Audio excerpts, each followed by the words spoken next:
Hello दोस्तों, जैसे कि आप लोगों को पता हो कि इससे पहले वीडियो में हम लोगों ने मोशन के डिफिनेशन के बारे में जाना और आज हम लोग जानेंगे टाइप्स ऑफ मोशन। और इससे रिलेटेड जितना भी मोशन के बारे में हमको जानना है, motion in straight line class 11th में, तो उससे रिलेटेड हम लोगों ने इसके इंट्रोडक्शन के बारे में पहले जान चुके हैं इससे पिछले वीडियो में, और आज हम लोग जानने वाले हैं टाइप्स ऑफ मोशन के बारे में। तो सबसे पहले टाइप्स ऑफ मोशन के बारे में जानेंगे कि ये कितना प्रकार का मोशन होता है। तो सबसे पहला ट्रांसलेटरी मोशन से स्टार्ट करते हैं और इसको जानेंगे कि ट्रांसलेटरी मोशन किसको मेनली बोलते हैं।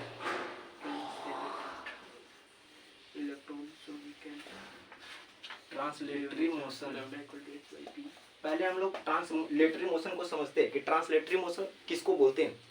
तो ट्रांसलेटरी मोशन किसको बोलते हैं, अगर हम ट्रांसलेटरी मोशन के टाइप्स के बारे में जानेंगे तो मेनली इसका दो टाइप्स होता है। सबसे पहला टाइप होता है जिसका नाम है रेक्टिलिनियर मोशन। क्या नाम है? Rectilinear motion. इसको कौन सा मोशन बोलते हैं? Rectilinear motion.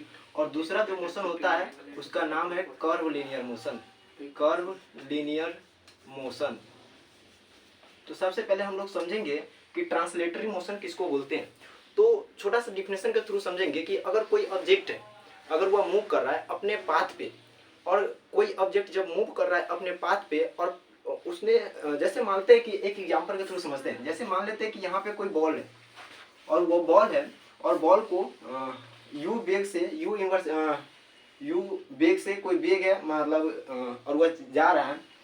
अगर वह जाएगा तो सबसे पहले यहाँ पे पहुंचेगा, तो ये मतलब अगर ये ऑब्जेक्ट है, ये ऑब्जेक्ट अगर इस ऑब्जेक्ट के पास गया, यहाँ पे गया, स्थान अपना पोजीशन चेंजिंग किया, तो क्या इसका एक जितना भी पार्टिकल था, क्या पार्टिकल कहीं पे अटक गया? ऐसा तो नहीं है। अगर कोई ऑब्जेक्ट है अपना u वेलोसिटी से अगर वह मूव कर रहा है और जहाँ पे गया कोई ऐसा निश्चित पोजीशन पे तो गया ही होगा, और जहाँ पे गया और इसका कंस्टिट्यूएंट पार्टिकल है, जितना भी पार्टिकल है, क्या वो अपना कोई ऑब्जेक्ट, इसका पार्टिकल है, क्या वो अपने पीछे छोड़ दिया? ऐसा तो नहीं है।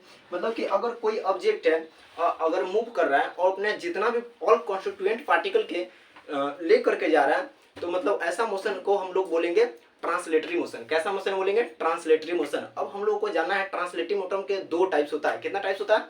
दो टाइप्स होता है। एक होता है रेक्टिलिनियर मोशन और दूसरा होता है कर्व लीनियर मोशन। तो हम लोग समझेंगे सबसे पहला कि रेक्टिलिनियर मोशन किसको बोलेंगे और दूसरा हम लोग समझेंगे कर्व लीनियर मोशन किसको बोलेंगे। तो जब कोई ऑब्जेक्ट अपना सेम पाथ को, स्ट्रेट पाथ को फॉलो करता है, तो उसको ही हम लोग बोलते हैं रेक्टिलिनियर मोशन। तो क्या हम इसको रेक्टिलिनियर मोशन का भी बोल सकते हैं क्या? जो ऐसे ये कोई ऑब्जेक्ट है, यहाँ से कोई ऑब्जेक्ट है, इस ऑब्जेक्ट को फेंका गया और ये ऑब्जेक्ट गिरा, क्या ये इस मोशन को हम लोग क्या रेक्टिलिनियर मोशन बोलेंगे? तो कभी नहीं बोलेंगे, क्योंकि ये स्ट्रेट पाथ को फॉलो नहीं कर रहा है, जिसके कारण हम लोग इसको रेक्टिलिनियर मोशन नहीं बोल सकते। मतलब अगर कोई ऑब्जेक्ट है, अगर वह स्ट्रेट पाथ को फॉलो कर रहा है, तो उस प्रकार के मोशन को कौन सा मोशन बोलेंगे? रेक्टिलिनियर मोशन बोलेंगे। कैसा मोशन बोलेंगे? Rectilinear motion. कैसा मोशन बोलेंगे? Rectilinear motion. अगर ये मोशन है, ये कोई ऑब्जेक्ट है, जैसे मान लेते कि यहाँ पे कोई पर्सन है, जैसे कि मान लेते यहाँ पे कोई पर्सन है और ये पर्सन बॉल को फेंकना चाह रहा है और फेंकेगा तो प्रोजेक्टाइल मोशन है। जैसे मान लेते कि आगे तक तो लोग जानेंगे कि प्रोजेक्टाइल मोशन किसको बोलते हैं, लेकिन अब अभी हम लोगों को जानना है कि ये कोई ऑब्जेक्ट है और कोई पर्सन है और वह कोई ऑब्जेक्ट को फेंका और फेंकेगा तो कौन सा मोशन से जाएगा? जैसे ये फेंकेगा तो इस प्रकार से जाएगा, अपना प्रोजेक्टाइल मोशन करते हुए जाएगा।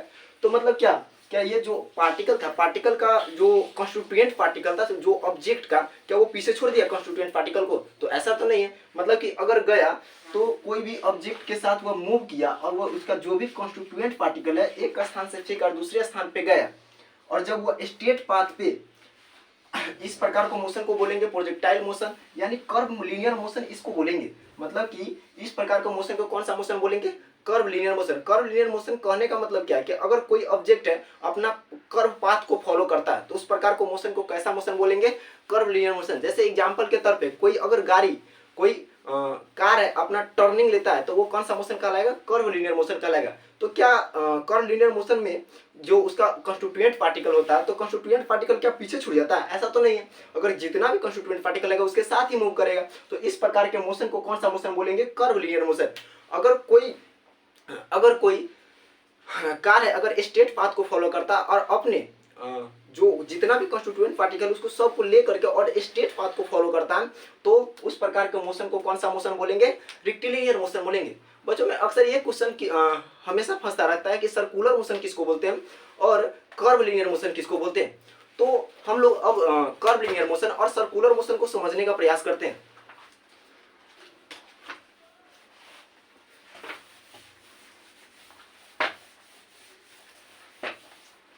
तो हम लोग अब जानेंगे कर्व लीनियर मोशन को तो हम लोगों ने देख लिया, और इसके बाद हम लोग को जाना है सर्कुलर मोशन और रोटेटरी मोशन के बारे में जानना है। तो रोटेटरी मोशन किसको बोलेंगे और कर्व लीनियर मोशन किसको बोलेंगे। कर्व लीनियर मोशन तो समझ चुके हैं, लेकिन हम लोग को आगे क्या समझना है, हम लोग को समझना है कि रोटेटरी मोशन और सर्कुलर मोशन। अक्सर इसमें बच्चों में प्रॉब्लम होता है कि रोटेशनल मोशन किसको बोलते हैं और सर्कुलर मोशन किसको बोलते हैं। दोनों में डिफरेंस नहीं पता चल पाता कि दोनों में डिफरेंस क्या है। तो हम लोग सबसे पहले जानेंगे कि सर्कुलर मोशन किसको बोलते हैं।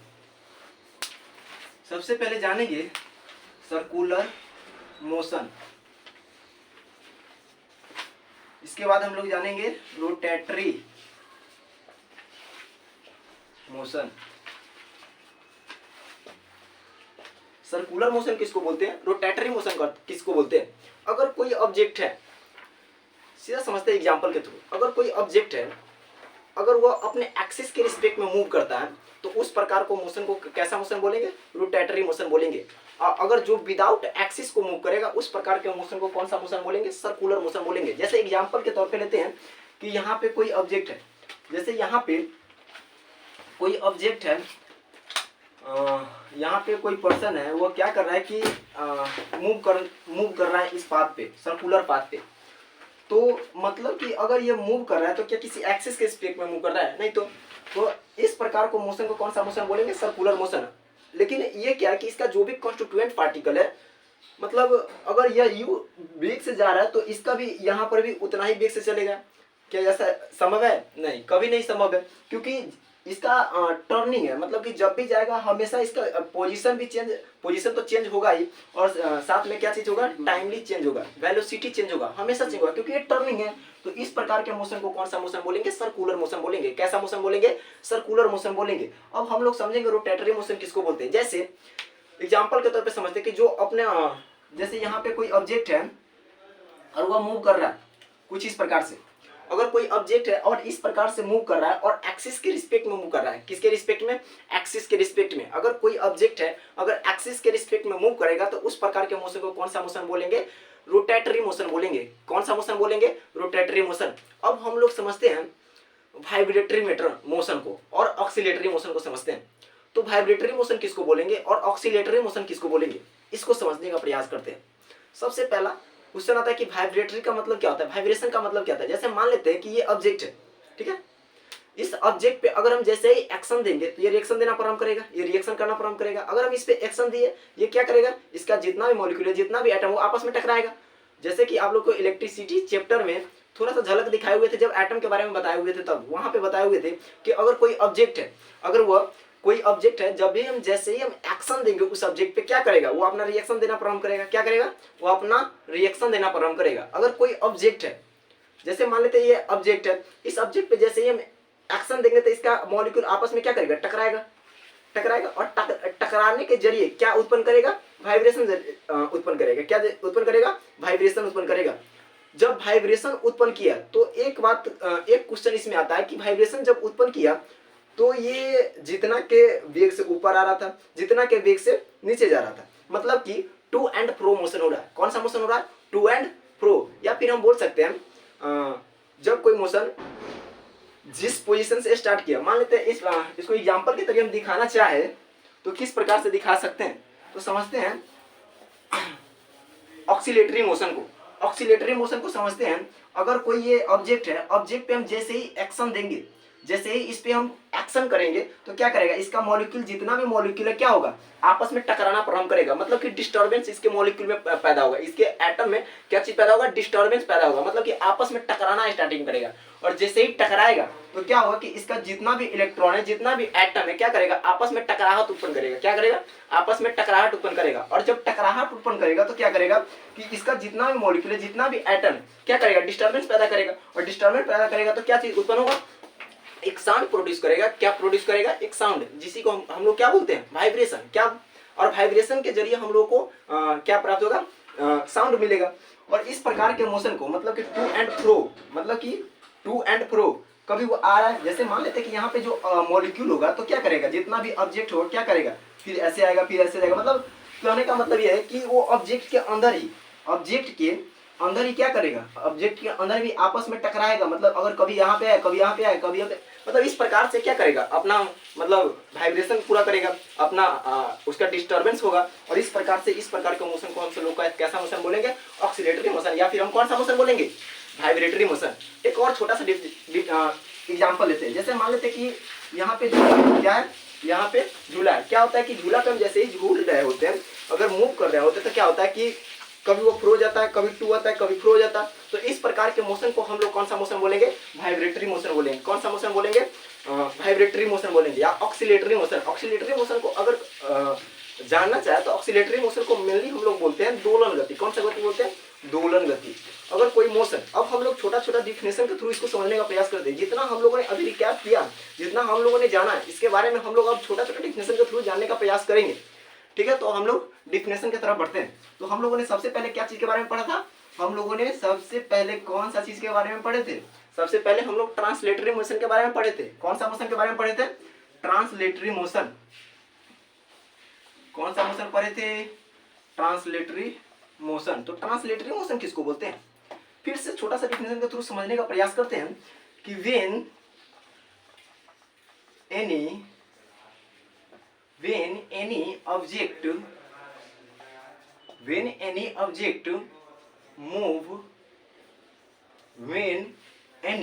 object move with all constituent particle,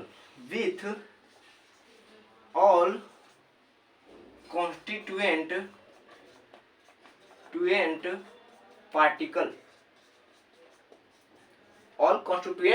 particle मतलब क्या है कि अगर कोई मोशन हो रहा है तो वो क्या करेगा कि कोई भी ऑब्जेक्ट है, अगर कोई बल्ब है, यहाँ से हम बल्ब को लेते हैं, बॉल है, बल्ब, ये बॉल मत समझ लेना, ये बॉल है, जो बैट बॉल खेलते हैं वो बॉल है। तो ये बॉल, अगर ये बॉल को हम जैसे ही हम, ये बॉल क्या करता है कि मूव करना आरंभ करता है, मूव करता है। अब मूव करेगा तो ऐसा भी होगा कि जितना इसका जो पार्टिकल दिख रहा है, जितना भी एटम दिख रहा है, कि एक पीछे छूट जाएगा और दूसरा क्या हुआ, आगे बढ़ गया। ऐसा भी होगा, कभी नहीं होगा ऐसा। मतलब अगर ये मूव करेगा तो ये क्या करेगा कि अपना जनरली क्या करेगा, अपना तो पोजीशन तो चेंज करेगा ही, लेकिन ये अपने ऑब्जेक्ट को भी साथ में लेकर के जाएगा। तो इस प्रकार के मोशन को हम लोग बोलेंगे ट्रांसलेटरी मोशन। कैसा मोशन बोलेंगे, ट्रांसलेटरी मोशन। ठीक है, तो अब हम लोग जानेंगे ट्रांसलेटरी मोशन का दो टाइप हम लोगों ने पढ़े थे। हम लोग जाने हुए थे कि दो टाइप्स होता है, तो वो होता है एक सर्कुलर मोशन और दूसरा होता है ट्रांसलेटरी मोशन। तो हम लोगों ने इसके बारे में अच्छे से डीप से जाने। ठीक है, तो आज के लिए इतना ही। अब हम लोग मिलेंगे और नेक्स्ट टॉपिक के साथ, और नेक्स्ट टॉपिक हम लोगों का होगा क्या चीज, डिस्टेंस एंड डिस्प्लेसमेंट। तो बने रहिए मेरे चैनल के साथ और डिस्टेंस एंड डिस्प्लेसमेंट पढ़ेंगे। और डिस्टेंस और डिस्प्लेसमेंट के बाद हम लोग क्वेश्चन की तरफ भी बढ़ेंगे, मतलब न्यूमेरिकल की तरफ भी। और न्यूमेरिकल एक छोटा छोटा टॉपिक के सहित हम लोग देखेंगे, और छोटे छोटे से बेसिक से लेकर के हाई तक लेवल तक जाएंगे। और एक छोटा से ही तो हम लोग शुरुआत करते हैं ना। कभी अगर हमें कोई चीज का स्टार्टिंग करना हुआ तो किस चीज से हम स्टार्ट करेंगे, मतलब लो लेवल से स्टार्ट करते हैं। लो लेवल से हाई लेवल तक हमको जाना, और जब लो लेवल से हम लोगों को हाई लेवल तक जाना है तो हम लोग छोटा छोटा न्यूमेरिकल के थ्रू जानेंगे, और छोटे छोटे न्यूमेरिकल से हम लोग स्टार्ट करेंगे और हाई न्यूमेरिकल तक जाएंगे। तो आज के लिए इतना ही, फिर मिलेंगे नेक्स्ट एपिसोड में।